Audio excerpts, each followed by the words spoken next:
बिस्मिल्लाहिर्रहमानिर्रहीम, अल्लाह के नाम से शुरू जो रहमान भी है और रहीम भी। आज हम बात करेंगे इस्लाम की सबसे पहली और सबसे ऐतिहासिक जंग ए बद्र की। वो जंग जिसने हक़ और बातिल का फ़ैसला हमेशा के लिए कर दिया। मक्का से मदीना की हिजरत के बाद नबी ए पाक जब मक्का से मदीना पहुँचे तो मुसलमानों की हालत बहुत कमज़ोर थी। कई मुसलमानों ने अपना घर, माल सब कुछ छोड़ दिया था। मदीना में मुहाजिरीन और अंसार ने मिलकर एक नई इस्लामी बिरादरी कायम की, लेकिन कुरैश मक्का वाले ये बर्दाश्त नहीं कर पाए। उनको डर था कि अगर इस्लाम फैल गया तो उनका व्यापार, उनका वजूद मिट जाएगा। अब्बू सुफियान का काफ़िला और मुसलमानों की योजना रजब सन 2 हिजरी का वक़्त था। अब्बू सुफियान शाम से मक्का की तरफ एक बहुत बड़ा व्यापारिक काफ़िला लेकर जा रहा था। इस काफ़िले में मक्का के अमीर लोगों का माल था, जिसमें अब्बू जहल, उतबा, शैबा जैसे नाम शामिल थे। नबी पाक ने सुना कि ये काफ़िला करीब 1000 ऊँटों पर बेहिसाब माल लेकर आ रहा है। रसूल ने सोचा कि कुरैश ने मुसलमानों की सारी दौलत मक्का में छीन ली थी, इसलिए इस काफ़िले को रोककर उसका नुकसान करना जायज़ होगा। अब्बू सुफियान को इस बात की खबर मिल गई। उसने जल्दी से मक्का में खबर भेजी कि मोहम्मद हमारे काफ़िले पर हमला करने वाले हैं। मक्का में हलचल मच गई।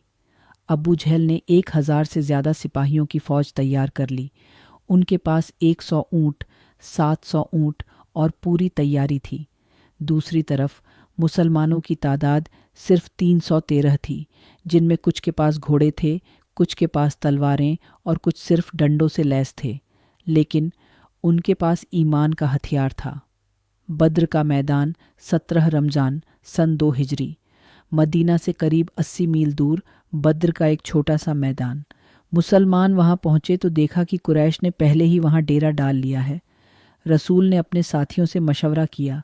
हज़रत मिक़दाद रजियान ने कहा, या रसूल अल्लाह, हम आपसे वही नहीं कहेंगे जो बनी इज़राइल ने मूसा से कहा था, तुम और तुम्हारा रब जाकर लड़ो।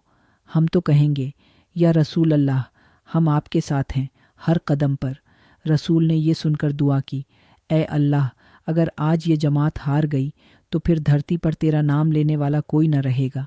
जंग की शुरुआत सुबह का वक्त था। दोनों फ़ौजें आमने सामने थीं। जंग की शुरुआत मुबारजा यानी एक एक मुकाबले से हुई। कुरैश की तरफ से उतबा, शैबा और वलीद निकले।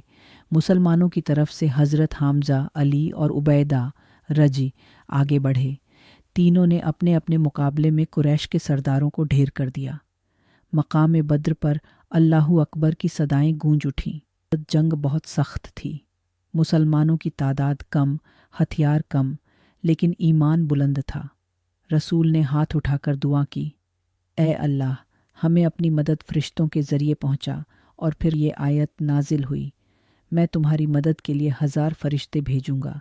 सूरा अल अनफाल। बद्र के मैदान में मुसलमानों ने महसूस किया कि आसमान से मदद उतर रही है। दुश्मनों के दिलों में डर भर गया। अब्बू जहल, जो इस्लाम का सबसे बड़ा दुश्मन था, जंग के मैदान में घमंड से खड़ा था, लेकिन अल्लाह की मर्ज़ी कुछ और थी। 2 नौजवान अंसारी, मुआज और मुआविज रजी, ने अब्बू जहल पर हमला किया और उसे मार गिराया। जब नबी को खबर मिली तो आपने फरमाया, यह उम्मत का फ़िरौन था। जंग का नतीजा, जब जंग ख़त्म हुई, कुरैश के 70 लोग मारे गए और 70 कैद कर लिए गए। मुसलमानों की तरफ से 14 शहीद हुए। रसूल ने कैदियों के साथ बहुत इंसाफ से पेश आए। कुछ को फ़िदया लेकर छोड़ा और कुछ को इसलिए छोड़ दिया कि वो मुसलमान बच्चों को पढ़ना लिखना सिखाएं। इस्लाम की जीत, जंग ए बद्र ने इस्लाम की नींव को मजबूत कर दिया। मुसलमानों को यकीन हो गया कि अगर ईमान सच्चा हो तो कमज़ोरी भी ताकत में बदल जाती है। इस जंग ने अरब के दिलों में इस्लाम की हैसियत स्थापित कर दी। अब मक्का और पूरी अरब धरती पर इस्लाम की आवाज़ गूंजने लगी। आखिरी पैगाम जंग ए बद्र सिर्फ एक जंग नहीं थी, ये हक़ और बातिल की जंग थी, जहां अल्लाह ने दिखा दिया कि फ़ैसला हथियारों से नहीं बल्कि ईमान और सब्र से होता है। नबी पाक ने फरमाया, बद्र वालों को जो चाहे कहो, लेकिन अल्लाह ने उन्हें माफ़ कर दिया है।